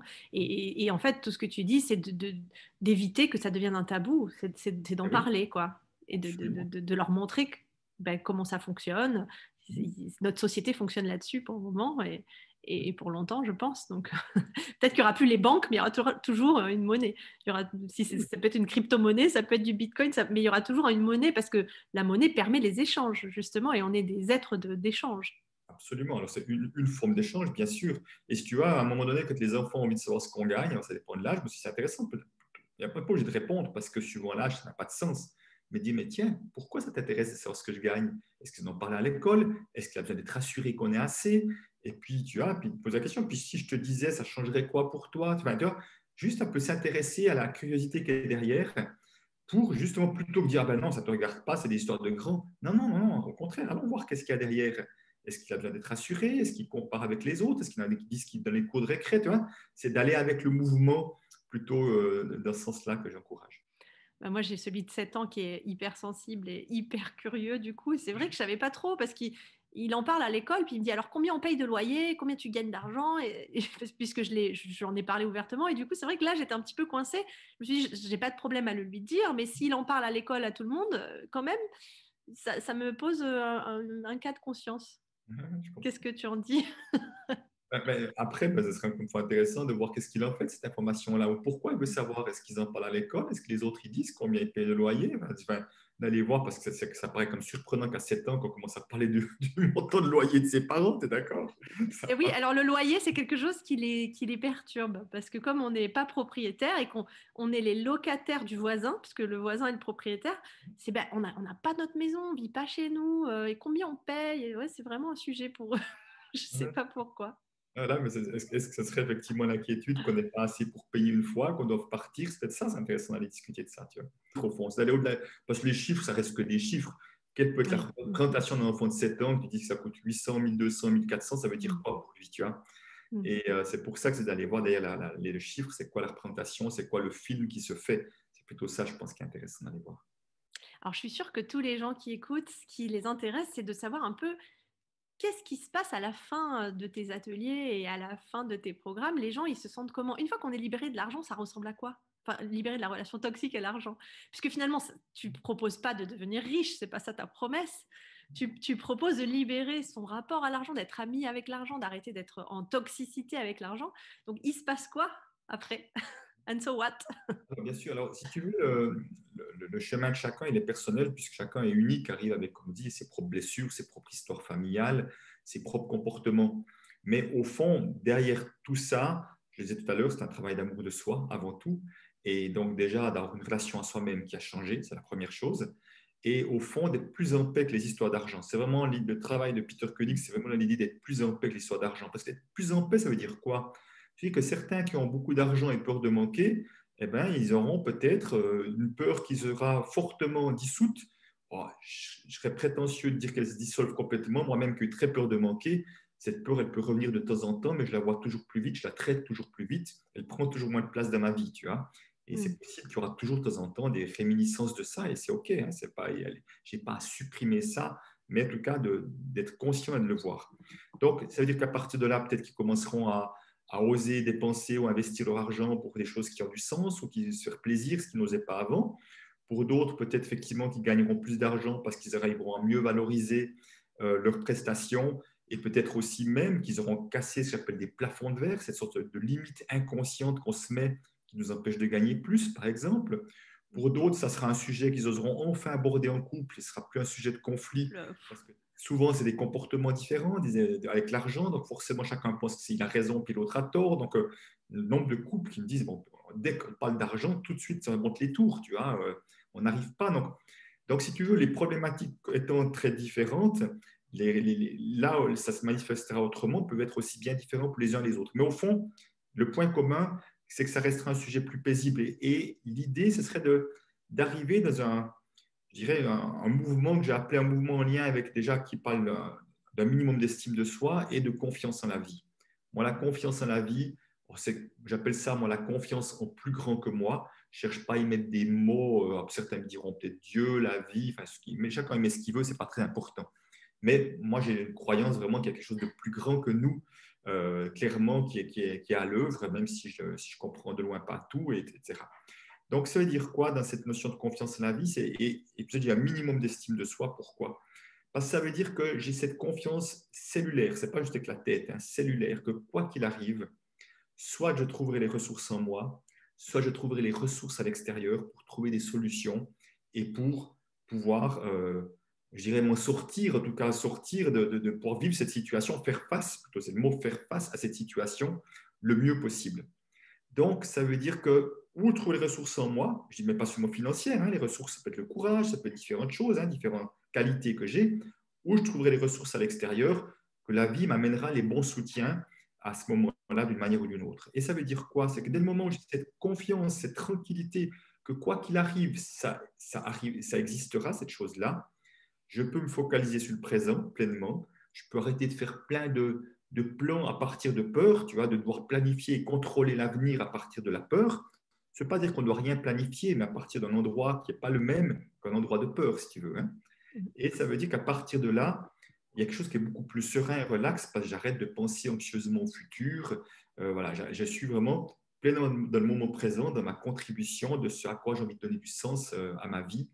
Et voilà, et c'est simplement, on sera beaucoup plus axé là-dessus que axé pensée anxiogène sur le futur.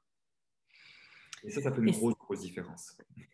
ouais, c'est tellement le nerf de la guerre, j'ai envie de dire, si on peut parler de guerre, parce que bah, moi, je travaille avec un outil qui s'appelle la matrice de puissance, et on voit comment on monte dans sa puissance intérieure et pas son pouvoir sur les autres.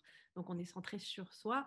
Et à un moment donné, le plafond de verre, quelque part, c'est cette question de spiritualité qui est pour moi cette sensation au fond de soi, comme une expérience directe, qu'il y a quelque chose de plus grand que nous qui nous soutient.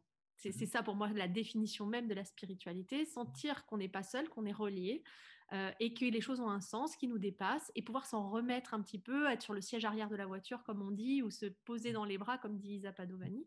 Et quelque part, à un moment donné, on est bloqué dans son développement quand on n'arrive pas à ressentir ça. Tout à fait, je te rejoins pleinement. Après, peut-être une chose, puisqu'on parle de spiritualité, alors après, c'est vrai que chacun y met ses propres mots, d'ailleurs le mot spiritualité. Simplement, je vois qu'un des pièges en lien avec l'argent, c'est qu'il y a parfois des gens qui se disent spirituels et qui sont dans le rejet de l'argent. Parce qu'au fond, il y a une sorte de, inconsciemment, hein, et sans méchanceté, je dis ça, mais il y a une forme de posture un peu arrogante de dire, moi, je suis au-dessus de ces questions bassement matérielles. Alors que selon ma croyance et ma perception, nous sommes des êtres spirituels venus nous incarner dans la matière. Donc, si on refuse de se frotter à la matière, c'est comme si on faisait, entre guillemets, une vie pour rien, tu vois. Et je connais deux, trois exemples de personnes, et dont un qui est très proche, c'est mon frère qui est décédé, et je vois à quel point il est resté dans la spiritualité, mais sans s'incarner dans la matière. Ses projets ne voyaient pas le jour les uns après les autres, tellement il est resté dans une sorte de forme planante, si on veut, une sorte de rejet de la matière, et avec des problèmes d'argent en permanence d'ailleurs, parce qu'il y a une sorte de rejet de l'argent. Donc c'est vraiment comment on peut mettre du et, tu vois, et un être spirituel venu s'incarner dans la matière, et vraiment du et plutôt que du ou. Parce que si on n'est que dans le matérialisme, bon, on voit très bien déconnecté de la spiritualité, c'est là qu'on a des problèmes de valeur, qu'il y a des multinationales qui font n'importe quoi, parce qu'on est déconnecté du vivant, mais de plus grand que nous. Et si on n'est que dans la spiritualité, eh ben, on ne vient pas faire son expérience pleinement. Donc c'est vraiment comment on peut mettre du et dans tout ça. C'est merveilleux. Et puis merci de ton partage authentique sur l'histoire de ton frère. Ça doit être voilà, quelque chose qui fait, qui t'a brisé le cœur quelque part d'observer ça et qui doit ne pas avoir un sens aussi dans ce que tu partages aujourd'hui, évidemment. Moi, j'aime bien parler du changement de paradigme.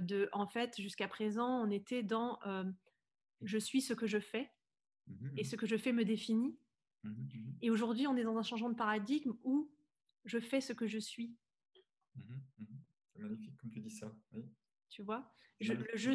Le je suis, ce pourquoi je suis là, et ben je le fais. Je suis venue le manifester. Je suis venue manifester dans la matière ce que je suis. Et ce n'est pas je suis ce que je fais. Et quand je fais quelque chose, on peut m'identifier à.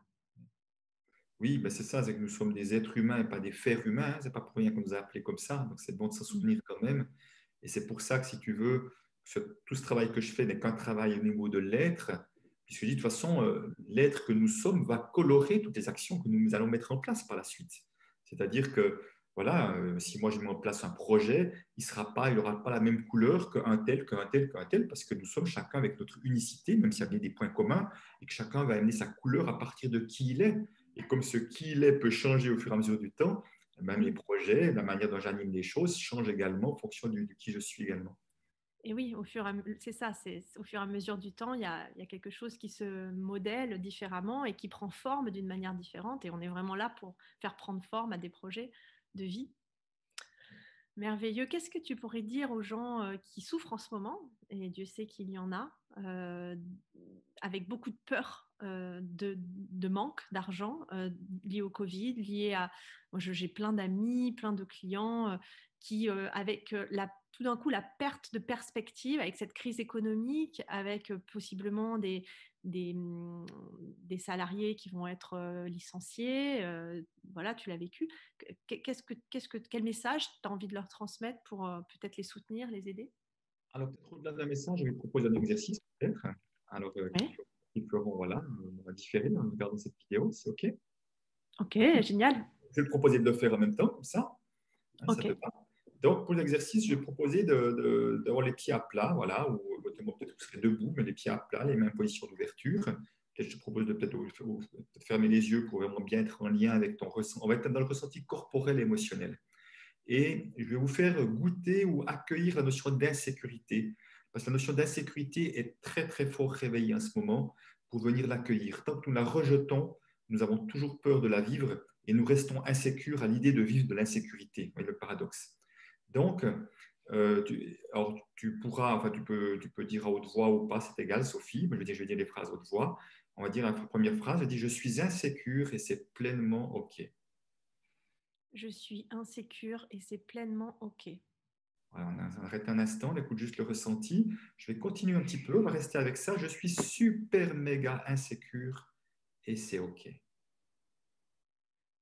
Je suis super méga insécure et c'est ok. Voilà, on est toujours dans le ressenti de ce qui se passe. Ça peut évoluer, bien sûr, changer. Je ressens toute cette immense insécurité en moi et je l'accueille, je lui fais une place.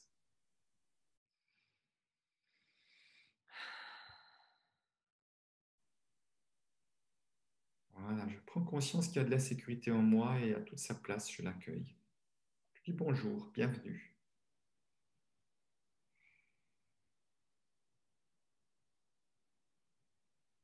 Je répète la phrase, je suis insécure et c'est pleinement OK. Je suis insécure et c'est pleinement ok. Voilà, je regarde comment c'est dans mon corps, je regarde si c'est quelque chose qui change. S'il y a des soupirs, s'il y a des bâillements de tension, laissez-les sortir surtout. Et je vais y revenir juste après. Là, je t'invite à ouvrir les yeux. Voilà, pour qui, ceux qui, pour qui ferait l'exercice et qui sentent qu'il y a encore des tensions, ça sera à redire encore quelques fois ou à refaire encore quelques fois. Tu peux juste me dire, toi, comment tu te sens peut-être là? Bah, fatiguée. Fatigué, ok. Et Mm. donc, comme la fatigue est venue. Ok. Mm. Et dans le Bah, corps, à part ça, dans le corps, il y a des tensions particulières dans le corps? bah, en fait, de ressentir la fatigue, c'est aussi de ressentir une détente qui me permet d'accueillir la fatigue. D'accord, ok. Parce que moi, j'ai beaucoup d'insécurité, mais pas liées vraiment à l'argent, liées à des projets que je suis en train de lancer et de la vulnérabilité liée au fait que je m'expose, comme ces interviews, par exemple. Mhm. Demain, je vais sur un nouveau réseau qui s'appelle Clubhouse où j'interviewe Maurice Barthélémy, le Robin des Bois, acteur, scénariste, etc., devant du monde. Et ça me crée beaucoup, beaucoup, beaucoup d'insécurité. Et en fait, j'ai eu l'impression que tout descendait dans mon corps. Là, je sens mes jambes alors que je ne les sentais pas. Ouais. Tu vois, et je me sens lourde sur mes pieds. Et Mhm. puis, il y a eu comme un courant qui est passé comme ça de ma poitrine jusqu'à mon ventre et qui fait que je me sens plus présente, en fait. dans ce que je pense que tu as vécu, c'est comme une forme de relâchement au moment où tu t'es autorisé à laisser une place à cette insécurité qui était déjà là, mais dans laquelle tu laissais peut-être pas vraiment la place ou tu ne l'accueillais pas pleinement. C'est comme si tu n'avais pas trop envie de l'avoir, en quelque sorte. Carrément. Alors, les phrases, elles vont par deux, hein. On travaille toujours une chose et sa polarité, une chose et son contraire. Donc, on va travailler la sécurité et je vais proposer trois versions. Donc, tu vas tester toi, je vais les dire à haute voix aussi, puis chacun pourra les tester. Il y a peut-être une qui aura plus d'impact que les autres. Quand je dis plus d'impact, ça peut être ou plus d'impact d'inconfort ou plus d'impact de libération. Ça peut être l'un ou l'autre. Et puis, on va les tester. Peut-être qu'il y aura les deux ou même les trois qui seront bonnes. On va commencer avec la première. Donc, on se remet toujours en position à plat, les mains en position d'ouverture. Je suis sécure avec et sans argent. On met l'accent sur le sans. Je suis sécure avec et sans argent. Je suis sécure avec et sans argent. Voilà, tu n'as pas tellement mis l'accent sur le sans, mais c'est OK. C'est vraiment là qu'on a dit, on y va. Voilà, on regarde ce qui se passe, on prend un temps. Si nécessaire, on peut la répéter une deuxième fois. Je suis sécure avec et sans argent. Je suis sécure avec et sans argent. Ah oui, ça fait bizarre, ça fait différent.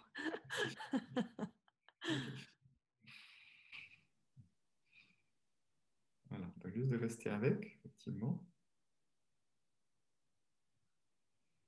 Et puis après, on pourra revenir après. Mais on va tester une deuxième. Ça, c'est pour ceux qui ont tendance à mettre du contrôle dans leur vie. On va dire la phrase, je suis sécure avec et sans rien contrôler. Waouh. Je suis sécure avec et sans rien contrôler. Avec et sans rien contrôler. Regarde ce qui se passe. Juste à l'écoute du corps, des émotions et du corps. Voilà. La tête, les pensées qui viennent, le mental qui dit n'importe quoi, on laisse dire. On revient encore. Et puis on regarde juste comment c'est par rapport à la première, si c'est différent, comment c'est différent. Ouais, ça me crée une émotion. Ok, ok. Puis voilà, tu peux leur dire une fois peut-être, voilà, laisser venir l'émotion, laisser vivre l'émotion. Merci en tout cas de la vivre, merci de la nommer, on la sent cette émotion à travers toi maintenant. Redis une fois la phrase peut-être pour laisser l'émotion traverser. Je suis sécure avec et sans rien contrôler.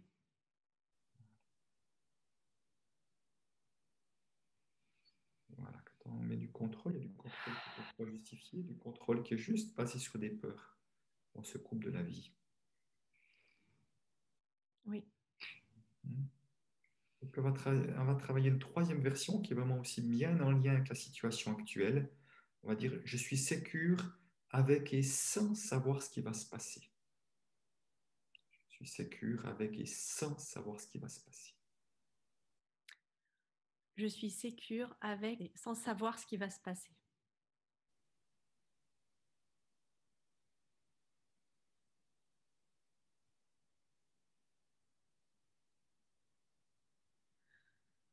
Je suis sécure avec et sans savoir ce qui va se passer. Donc là, en plus, là, on est juste en train, on met l'accent sur le sans, donc on est en train de dire de toute façon une réalité. C'est que la réalité, c'est qu'on ne sait jamais ce qui va se passer. En plus, on peut penser savoir, mais on ne le sait pas. C'est vrai. Hein. Voilà, je connais personne qui m'a dit, qui avait deviné ce qui allait se passer en 2020. Je connais personne en tout cas qui avait prévu ça un mois ou deux à l'avance, qu'on en serait là aussi longtemps que ça. Donc voilà, c'est de toute façon une réalité. Mais on a justement, on a envie de se rassurer, de savoir ce qui va se passer en contrôlant la vie. Donc vous allez regarder celle qui a le plus d'impact. Après, vous pouvez peut-être me redire celle qui a une idée. Visiblement, la deuxième avait l'air forte pour toi, en tout cas. Ah oui, vraiment très très fort. Et c'est la synchronicité, mais c'est la deuxième interview que je fais sur les leaders inspirants et conscients. Et la première interview que j'avais fait, l'intervenant m'avait dit, il faut que tu arrêtes de contrôler, arrête de préparer tes interviews. Donc, tu es la première interview que je ne prépare pas. Ah bah super, magnifique, tu vois ça. Et du coup, je lui ai envoyé un petit texto juste avant. Je lui ai dit, ah bah tu vois, je fais l'interview, j'ai rien préparé. Il me dit, c'est comment? Je lui dis, bah c'est cool, mais c'est flippant. Et il me répond, eh bah tu vois, ça y est, t'es dans la vie. Et toi, tu me dis justement, t'es dans la vie quand tu contrôles pas. Donc, je crois que c'est vraiment le message. Pour moi, en tout cas. Et pour certainement beaucoup de gens qui nous écoutent. Et juste pour terminer ça, ce qu'on fait une fois qu'on a refait la deuxième, donc après vous allez peut-être voir s'il y en a une, deux ou les trois qui vous parlent le plus. Mais on va revenir une fois sur la première, voir si c'est différent. Donc on va dire une fois la première, je suis insécure et c'est pleinement OK.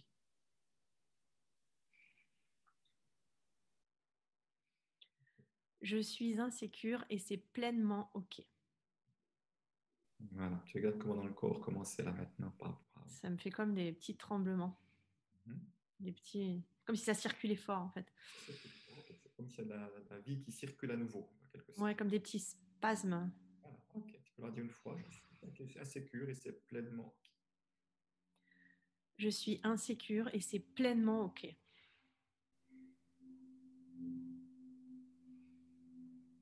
Il y a un peu de joie aussi qui Ouais. apparaît.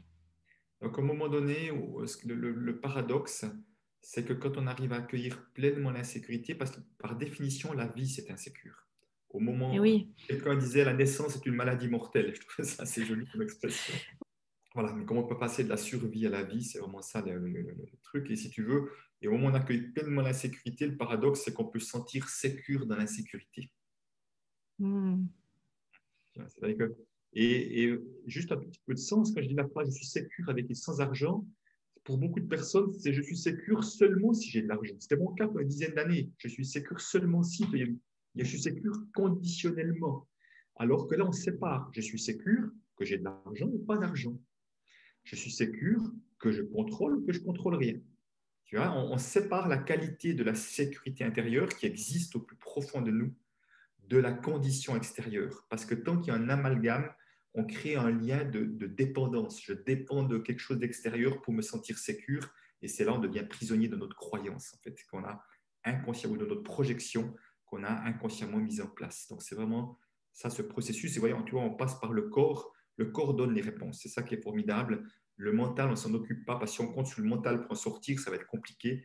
Mais le corps, tout est mémorisé dans le corps, toutes les tensions, toutes les blessures, tout ce qu'on a vécu, et on permet au corps de libérer des choses comme ça. Donc après, tu vois, pour donner un exemple, c'est quelque chose qu'on peut tout à fait utiliser en conscience, ces phrases-là qu'on peut utiliser de certaines situations. Ben, par exemple, avant ton interview de demain, tu pourrais utiliser ces phrases-là. Moi, je me souviens, 1er février 2020, ça fait 10 ans jour pour jour, je suis indépendant, je fais une conférence à Belgique, c'est un gros événement, et je fais une conférence toute nouvelle pour les 10 ans, je leur amène mes 10 prises de conscience des 10 ans, ce n'est pas du tout pour ça que j'étais attendu et prévu et connu, et j'étais stressé parce que c'est une conférence, je n'ai pas bien entraîné, je ne sais pas trop, et je sens l'insécurité. Plutôt que rentrer sur scène avec le ventre noué, je suis juste là dans la loge, 3 minutes, 5 minutes avant, je me dis, je suis insécure et c'est pleinement OK. J'accueille vraiment cette insécurité. Je prends le temps, comme tu l'as vu, tu vois, pour laisser se déposer et je suis sécure avec et sans savoir ce qui va se passer. Je suis sécure avec et sans savoir, avec et sans connaître la satisfaction de mes clients, du public, enfin, un truc comme ça qui fait que, tu vois, vraiment, et je peux dire que 80% de mon stress a disparu. Et puis j'entre sur scène et puis je leur dis tout de suite, ah, bah, vous savez, c'est truc nouveau, j'étais un peu stressé et tout, puis je m'amuse avec ça et ça se passe superbement bien parce que voilà, j'ai lâché mon truc. Donc, je l'utilise vraiment en conscience juste avant pour ne pas me raconter des histoires. Oui, c'est mon état intérieur, je l'accueille, je le nomme et je lui permets de vivre et de pouvoir passer à autre chose.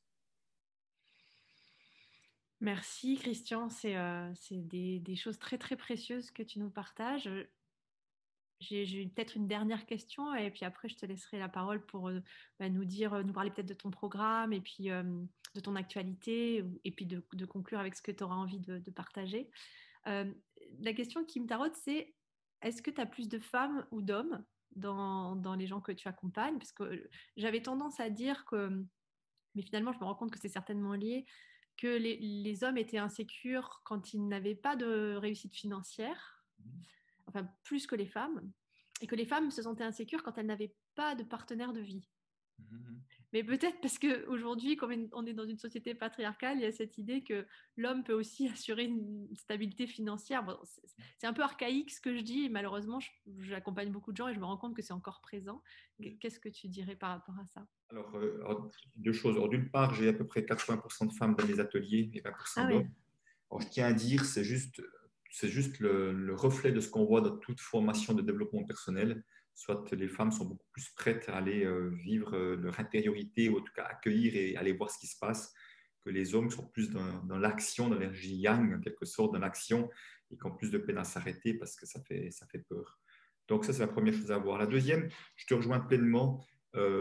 Archaïquement, cellulairement, pour moi, nous portons encore ça. Les hommes partent à la chasse et ramènent le gibier à la maison. Et c'est pour ça que Ben, c'est amusant parce que j'écrivais aujourd'hui, j'étais une lecture de mon livre et j'ai fini avec ça, justement, en parlant justement un peu des singularités hommes-femmes, même s'il y a plus de points communs que de différences, il y a comme des singularités. Et qu'au fond, je vois des femmes qui ne s'autorisent pas à gagner plus d'argent que leurs compagnons de vie, mais je ne vois jamais d'hommes qui ne s'autorisent pas à gagner, qui ont peur de gagner plus d'argent que leur partenaire de vie, leur épouse. Donc on voit bien, mais quelque part, de la part de ces femmes, c'est quelque part, je ne veux pas le blesser, je ne veux pas lui faire du mal, donc je dis oui, tu es en train de te mettre en position haute, tu le vois comme un petit qui ne saura pas faire face à ce genre de situation. Donc tu es en train d'avoir comme pitié de lui, un peu, voilà, c'est un peu infantilisant comme stratégie, et au fond, tu ne diras jamais à ton enfant, encore une fois, je reviens toujours au même truc, tu ne diras jamais à ton enfant, surtout gagne moins, à ta fille, surtout gagne moins que ton mari, si tu avais une fille, tu vois, ou à ta meilleure amie. Tu ne diras jamais ça. Donc, pourquoi le ferais-tu toi-même? Donc, mais simplement parce qu'effectivement, je vois que parfois des hommes peuvent être effectivement mal à l'aise quand tout à coup ils ont une épouse, une partenaire de vie qui gagne plus d'argent qu'eux, parce qu'ils pourraient se dire, mais à quoi je sers s'ils pensent que leur utilité s'arrête à ramener du gibier à la maison, sur cette image archaïque, tu vois. Et au fond, aujourd'hui, on est dans une société où non, on voit qu'on peut amener, contribuer dans un couple, dans un ménage de tellement de manières différentes que l'argent est juste une manière de faire et que nous avons à rééquilibrer ça dans nos sociétés où à l'époque, effectivement, les hommes travaillaient de manière rémunérée, les femmes travaillaient de manière non rémunérée à la maison principalement. Donc, on est dans une période qui change, donc nous avons à retrouver des équilibres, en deux mots bien sûr, pour justement faire en sorte que chacun soit pleinement à l'aise et chacun puisse surtout s'épanouir pleinement et donner le meilleur de soi, quoi. Il n'y a pas un qui doit se sacrifier pour l'autre, ça n'a pas de sens. Et oui, et finalement, pour pouvoir faire des modifications des lignes de ces schémas archaïques, il y a que enfin, aujourd'hui, je ne connais que le développement personnel pour les hommes qui permettent ça finalement, parce qu'effectivement, c'est une peur, à mon avis, panique chez l'homme de se dire, mais si je ne sers plus, euh, que vais-je devenir? Alors oui, il y a ça. Après, je dis, au-delà du développement personnel, c'est vraiment la communication. Parce que je vois qu'il y a des personnes, des hommes, pas seulement des hommes, mais des hommes parfois qui font un beau chemin sans avoir fait un seul jour de développement personnel, de cours, simplement voilà, parce qu'ils ont une capacité à mettre de la conscience sur ce qu'ils vivent, ou à discuter, à échanger, ou à lire. Enfin, voilà. Donc simplement, mais surtout de pouvoir communiquer dans les couples, parce que enfin, si je prends l'exemple du couple, la communication, le couple, c'est qu'une histoire de communication pour que ça fonctionne. Derrière tout thème compliqué, c'est qu'une histoire de communication et d'apprendre à se comprendre et à trouver les meilleures solutions possibles ensemble. Oui. Nous, on a fait la méthode Imago avec mon mari. Je ne sais pas si tu en as entendu Oui, parler. absolument, je connais. Enfin, C'était- je ne l'ai pas fait, mais je connais absolument. c'est assez puissant. Écoute, pour moi en tout cas, c'était vraiment incroyable, tous ces messages, plus le fait d'avoir eu une expérience directe sur l'insécurité. Je te remercie vraiment du fond du cœur pour ce que tu partages avec le cœur ouvert, justement. Euh, j'ai envie voilà, de te laisser libre de partager ce que tu as envie de partager et puis de parler de ton actualité, bien sûr. Ok. Alors, peut-être juste mon actualité avant de donner un dernier message. Euh, c'est vrai que j'interviens autant en présentiel que j'interviens sur Internet. Donc, sur Internet, j'ai un parcours qui s'appelle Amis avec l'argent, qui va démarrer début mars. Il y aura un webinaire gratuit le 24 février, mercredi, voilà, 24 février, voilà, qui sera le lancement officiel de ce parcours-là, avec un webinaire gratuit avec du contenu de valeur. Puis après, pour ceux qui veulent aller plus loin, peuvent me rejoindre. Pour la première fois, ce que j'ai fait, j'ai le programme qui est un programme de base et j'ai vraiment ajouté une option entrepreneur, indépendant entrepreneur, où je vais accompagner plus longtemps, aller plus loin que je l'ai fait jusqu'à présent, parce que j'ai comme beaucoup d'indépendants ou de gens qui veulent faire la transition professionnelle. Et pour moi, c'est important de pouvoir aller un peu plus loin également avec eux. Donc, j'ai amené quelques améliorations en tout cas et quelques possibilités de plus pour ces gens-là. Mais autrement, j'interviens autant dans des milieux professionnels, je fais des conférences dans toutes sortes de milieux aussi professionnels ou pour les particuliers. Mais au programme, pour l'instant, je n'ai pas grand-chose vu les conditions actuelles. J'ai un atelier grand public à Lyon et un autre à Toulouse sur avril, sur le mois d'avril. Et puis, voilà. Et puis, je relancerai mon parcours de spécialiste de la relation d'argent aussi au printemps, je pense, début juin, je pense, le début du parcours. Je vais faire les inscriptions, les entretiens pour retrouver du monde. Donc, voilà. Donc, je suis un programme pour l'instant assez tranquille, j'ai envie de dire, par rapport à ce que j'ai l'habitude de faire, de beaucoup plus voyager. Puis en même temps, tout est juste. Ça me permet de développer d'autres projets aussi. Et peut-être en termes de message, ce que j'ai envie de partager, c'est posez-vous la question, si l'argent n'était pas un problème, est-ce que ma vie serait différente à celle que j'ai aujourd'hui? si l'argent n'existait pas, est-ce que j'oserais faire des choses différentes de ce que je fais aujourd'hui? Et si la réponse est oui, c'est qu'il y a quelque chose à aller comprendre, il y a quelque chose à aller voir. Et surtout de voir que se souvenir que l'argent n'a pas été créé pour nous empêcher de nous déployer. À aucun moment, l'argent a été créé pour nous empêcher de nous déployer. Donc, si c'est le cas, c'est que nous avons encore quelque chose à comprendre, quelque chose à libérer, parce qu'au fond, in fine, l'argent devrait être là en soutien dans nos projets de vie, plutôt qu'un blocage ou un frein, une fois qu'on pacifie cette relation à l'argent à travers, comme j'ai dit tout à l'heure, l'amour de soi. Donc, moi, je rêve d'une vie où nous sommes un maximum d'êtres humains à offrir au monde le cadeau de qui nous sommes, avec la pépite, mon épouse qui travaille ce job bonheur, comme elle appelle ça le diamant intérieur, que nous puissions rayonner notre diamant intérieur, parce que plus nous serons nombreux à avoir le sourire de notre activité professionnelle, mieux notre société se portera. Donc moi, j'ai envie de faire en sorte que l'argent ne soit en tout cas pas un frein, un blocage, une excuse pour ne pas s'autoriser à donner le meilleur de soi. Ça, c'est mon job à moi, en quelque sorte, de faire ça le mieux possible et toucher le plus de monde possible. Merci beaucoup, Sophie, pour ton invitation. J'ai beaucoup, beaucoup aimé. Ah, merci, c'est très, très réciproque. Je t'embrasse. J'avais une dernière question, mais qui a pas vraiment rapport. C'est est-ce que tu connais le nouveau réseau social Clubhouse? Non, je ne connais pas. Bon, je t'en reparlerai Ah, éventuellement bon. si jamais tu as envie de... Ah, oui, volontiers. Viens seulement m'en parler, ça m'intéresse toujours. C'est un, c'est un, c'est un réseau social qui permet de faire des tables rondes audio, un Mhm. peu en mode émission radio. Oui, Et tout le monde peut créer une conférence comme ça. Et puis les gens qui passent peuvent rentrer dans la conférence. C'est très, très collaboratif. Et je pense que ça va révolutionner pas mal de choses chez les jeunes, notamment. Donc, on ne rentre que par invitation. Donc, si à un moment donné, ça t'intéresse, contacte-moi et je pourrais t'y inviter. avec grand plaisir. Merci, Sophie. Merci à toi, merci pour tout ce que tu as partagé, merci pour ce grand moment pour moi et pour les gens qui nous écoutent à mon avis. Très bonne chance et bonne continuation dans tous ces projets et puis que tu continues de faire rayonner l'argent et l'amour comme une vibration au diapason. Merci pour ce que tu fais. Je vous souhaite le meilleur à chacune d'entre vous qui nous écoutez. À bientôt. À bientôt. Ciao. Bye bye, au revoir.